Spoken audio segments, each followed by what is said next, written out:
I think the lies are unsustainable. Lying is always unsustainable. You're always found out in the end, whether in your lifetime or posthumously. But lies are always revealed by their nature. And these lies are so big and so obvious and so stupid that it's going to be very clear to the majority of voters before the election that the Biden administration has no idea what it's doing, that Joe Biden is not running the government, and that it's not working at all. And I think by that point, we're going to have a real economic contraction. I think we're going to be in the teeth of a very tough recession, and that makes everything much more intense. And so if your goal is to maintain power, and if you think once you relinquish power, the problem with criminalizing politics is the people who do it imagine or know that it will be done to them. So once you start indicting your political opponents, you know that you have to win or else they're going to indict you if they win, right? Right. And so they can't lose. They will do anything to win. So how do they do that? They're not going to do COVID again. I know everyone on the right's afraid they're going to do COVID and mask mandate. They're not going to do that. They can't do that. If they've already been exposed, that won't work. There's going to be no. What are they going to do? They're going to go to war with Russia. Is what they're going to do. There will be a hot war between the United States and Russia in the next year. And really? Yes, of course. They want it anyway.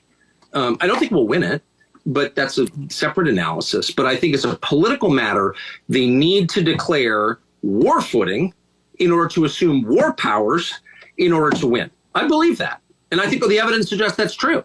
So if you're worried about our politics getting even more vicious than it already is, and people being hurt in our politics, which is entirely possible, you should be worried about the prospect of an open war. We're already at war with Russia, of course. We're funding their enemies.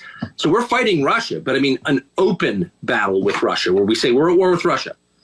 I think that could easily happen. I think we could Tonkin Gulf our way into it, where all of a sudden missiles land in Poland. The Russians did it. Our NATO ally's been attacked. We're going to war. I could see that happening very easily.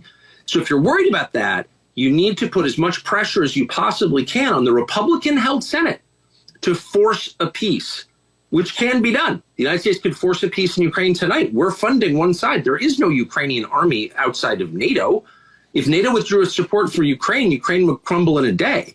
So we are the only power in the world that can bring both sides to the table to force a peace, which will be unsatisfactory as all forced peaces are. Like each side will give more than it wants, but that's the only option. Otherwise, I would bet my house on it. We are going to war with Russia. And of course, the stakes are everything, our life on the planet. I mean, these are the two biggest nuclear arsenals in the world facing off against each other. So this is insane. They're insane. These are people who think men can become women, who believe that face masks save you from COVID. I mean, these are not rational people. Would they go to war with Russia? Of course they would. Again, they want to anyway.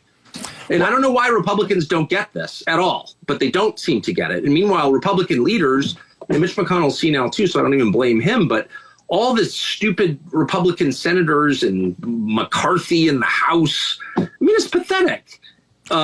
These people are all on board with the war against Russia. Why? Someone needs to slap them awake.